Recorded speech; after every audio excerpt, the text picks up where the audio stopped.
What do you mean process your emotions?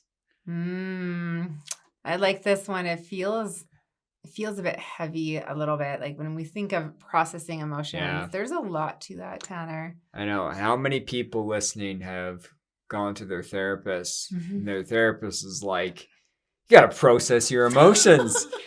And you're sitting in that chair across from your therapist. And you're just like, what the heck do you mean? I know.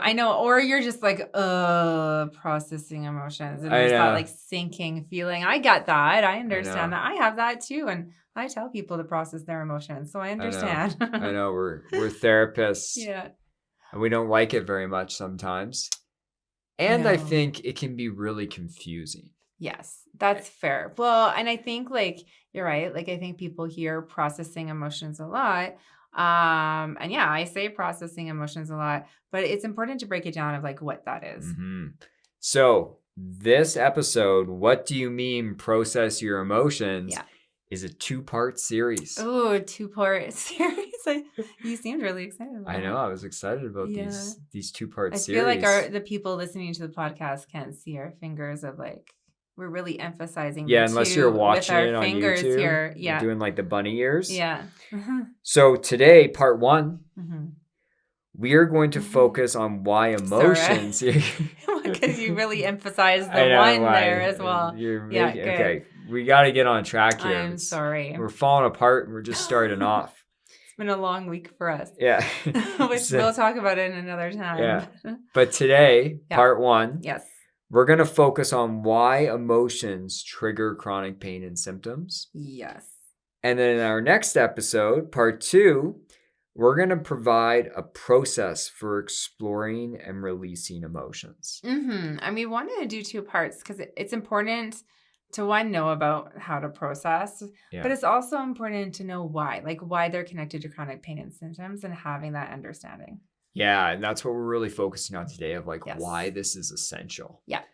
And so, next week we're really going to break it down because when we're working with clients at our clinic and in our upcoming course, like we have a really detailed process of how the heck you process emotions and what this means. Right. So hopefully this will answer some questions you might have. Yeah. Yeah. So let's dive into a little bit of research. Emotions and chronic pain and symptoms are interlinked. And I think most people, especially coming to a mind-body approach, whether you've read a Dr. Sarno book, you've talked with Dr. Schubiner and some of his books, even people that are doing like journal speak with Nicole Sachs, lots of people understand like emotions and chronic symptoms, they are very connected. Yes. And I like, especially when you start slowing down and say gathering evidence or kind of like being curious about your symptoms, that for some people, I think it becomes even easier to see that connection and that link. Yeah. And so a little bit of the brain science behind this, emotional pain and physical pain, they actually share similar functions in the brain. So during states of emotional distress, the brain may also produce physical pain and symptoms. And so there's a lot of overlap in the brain between emotional pain and physical pain. Yeah. And this is why they're triggering one another constantly. Now, in people with chronic pain, such as when I had it, have kind of higher brain activities in areas associated with emotions. But the odd part is that people with chronic pain have lower brain activity in somatosensory areas. So what does that mean? So what this means is somatosensory areas, this is the perception of pain. But when you look at things like acute pain, these light up. Like if you went and like, sprained your ankle, the somatosensory areas of your brain are going to light up. Right. But with chronic pain, what's interesting is the areas that are actually more prevalent and activated are areas associated with emotions. Okay. So there's a shifting that happens from when acute pain becomes chronic. Okay. And like research has discovered and found this? Yes. And so it's a really important aspect to understand with some of this. I won't hit on the brain science for too long, but I do find it interesting. It was helpful for my healing. Well, and why was that helpful for you to know this, Tanner? Well, it just really nailed home that, this is an emotion issue that I'm dealing with. Okay. It's not so much a pain problem. Okay, so that science and that research helped you kind of buy into that and understand that. Yeah. Yeah. And so another interesting study found that people with chronic fatigue experience higher levels of distress, yet tend to suppress their emotional expression. Okay, and so what would that mean? Like, say our listener is someone with chronic fatigue, how might they take that research? So I think the important thing to understand with this is that, when I was in chronic pain and even after for a while, there was high levels of distress that were taking place. Like I always felt on high alert in crisis mode. But oddly enough, I was always suppressing my emotions. That's interesting actually, because I think when we have fatigue and we're feeling tired, we might not necessarily associate that as high alert and being in that kind of state because we're feeling so exhausted. Yeah, exactly. And so this is the difficulty in explaining this topic is there's a bit of a misconception when it comes to emotions and chronic pain and symptoms. And so most people assume that this is the equation. Difficult emotions equals pain and symptoms. Right. That equation is not right. And we're going to dive into why that is. Right. But here's the actual equation that's taking place is resisting difficult emotions equals pain and symptoms. Okay. So, and I think that confusion makes a lot of sense because people will naturally maybe experience difficult emotions and see their chronic pain and symptoms spike. So that's why people link those together. And I think it's not necessarily wrong to notice those together, but you're saying notice one more step, which is it's not necessarily that the emotions are wrong or bad, but what we do with them. Yes. There's this resistance that takes place. Yeah. A lot of people with chronic pain, chronic symptoms, chronic illness tend to suppress and resist their emotions. For you, Tanner, what did that look like for you? Oh, I was the master of this. I would invalidate myself constantly. Yeah. Be like, I shouldn't feel this way. Other people don't feel this way. Get over it. Okay. Telling myself these things, trying to push emotions down.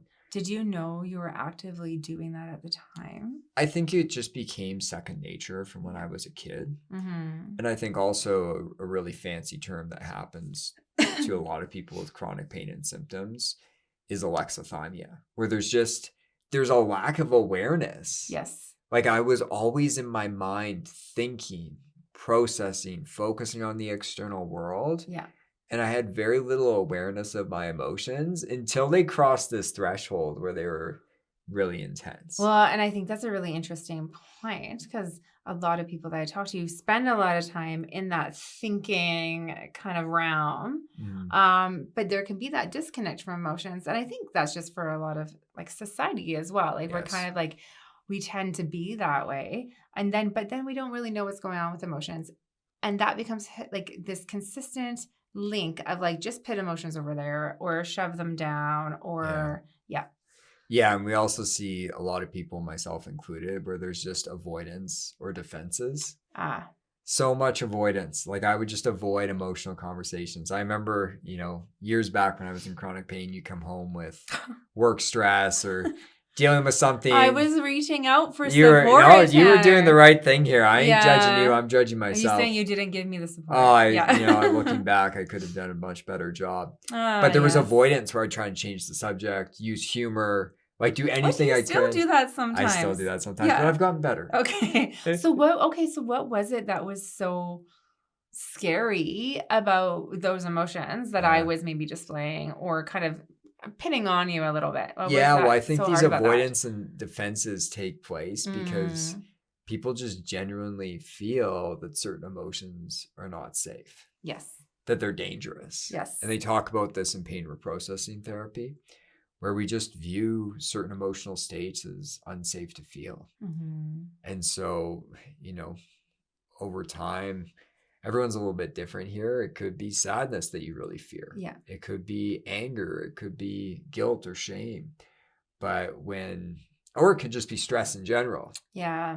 And naturally, I would just use all these defenses and avoidances, and that's the resistance. Yes. So to answer your question, these are the ways that I kind of resisted emotions. Now, we have a whole podcast episode on 4 ways you can resist emotions that people can go back and listen to. Yeah. And it's important to, I think, kind of notice like what is your maybe unique way of resisting emotions. And we all do it to a degree, but it can become harmful when we're really suppressing those emotions. Yes. And I want to be clear here. A little bit of avoidance is okay. Right. I'm not against some strategic avoidance. I'm also not against strategic distraction sometimes. Yeah. But we need to be strategic about it. Yes. For myself, when I was in pain, and for many people with chronic pain or illness, it's no longer strategic. Okay. It's just it's a good note to have. We avoid strategic everything. No more. Yeah. Yeah. Like there's so much resistance. And we know from research that if people are asked to suppress their emotions, pain sensations actually start to increase. Yes. And so again, it's that equation. It's the fact that when you resist difficult emotions, it's going to increase pain and symptoms. Yeah, for sure. Now I want to talk about, in our kind of theory, why this resistance is actually triggering pain and symptoms. Yeah. From kind of like a nervous system lens. Okay. And so you have important emotions that occur. Love, joy, appropriate guilt, sadness, anger, disgust. These are important emotions we're meant to feel. Every single day, you're going to feel the full spectrum of emotions. Yes. And, in Dr. Schubiner's kind of work, he talks about this. We have these important emotions. But then, as we discussed, there's resistance that occurs. There's a lack of awareness, invalidating them, viewing them as unsafe, defenses or avoidances. Yeah. And what's going to occur after this is this kind of chronic nervous system dysregulation, like fight, flight, freeze, shutdown. Because if you resist important emotions you're meant to feel, your nervous system is going to just get revved up and become really dysregulated. Totally. And I've mentioned it before in like other podcasts or whatever, but this idea that our emotions have to go somewhere. And so it's like, oh, I'm not just suppressing them and then they're gone. Yeah. They're going somewhere. And technically they're going somewhere in the body. Yeah. And after your nervous system starts to become really dysregulated, pain and symptoms are going to get triggered in the brain. Yes. So this cascading event that takes place. And I learned about this early on. I have a little story time. Oh my gosh. So, when I was recovering, and we've shared about this, we were getting married right around the time I was learning about a mind-body approach. Yes, it was an interesting time for us. It was a pretty wild experience looking back. We'll say that. Positives and negatives. But at that time, I had my bachelor party. And this was about a month before we were getting married. And I had just started to learn about, mind body approach, some of Dr. Sarno's work, some of Dr. Schubiner's work. Like I was starting to read and learn. And I was a therapist, so I had a bit of an edge on this. But I went on this bachelor party and I mean, I could barely move my body. Just so people have context, like what was barely moving looking like for you? Like walking the bare minimum, not using my arms. Yeah. And so it was I felt bad for my friends because it was kind of a lame bachelor party. And this ties into the story, but we were out in Invermere, BC, at a condo, and I remember my pain was just escalating. It was getting worse and worse.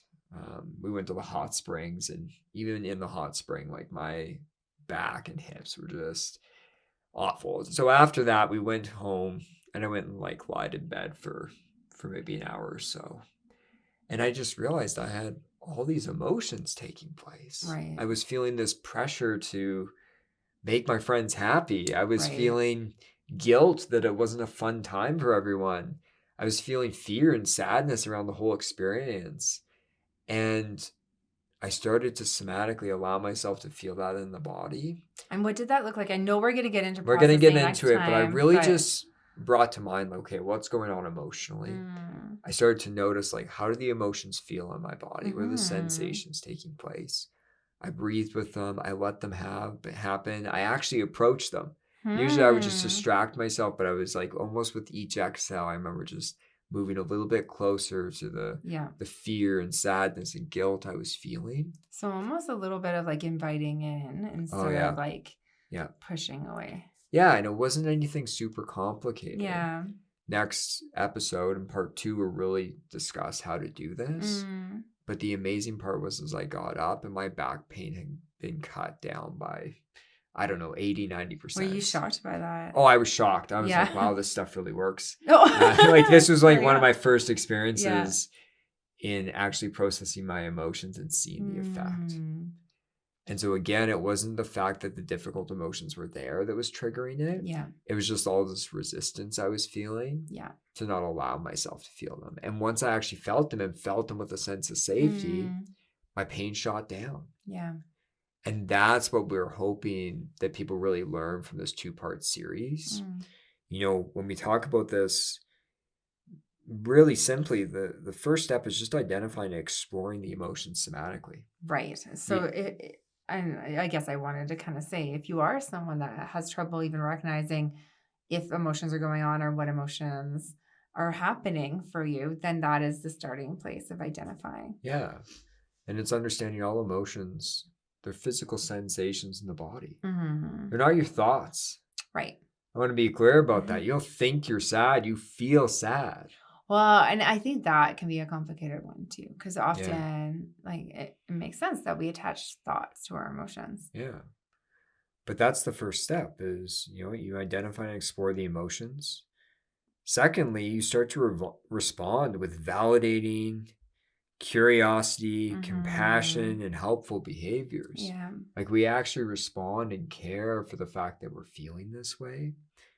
And then we're increasing safety. So that ventral vagal where we feel safe, calm, connected, at ease, that's what we're trying to get to. You're trying to not make the emotion go away, but bring in this ventral, safe, calm, connected energy as you experience it. When I was lying in bed at my bachelor party, that's what took place. Yeah. I had this real moment where I was feeling all these things and I genuinely felt safe. Right.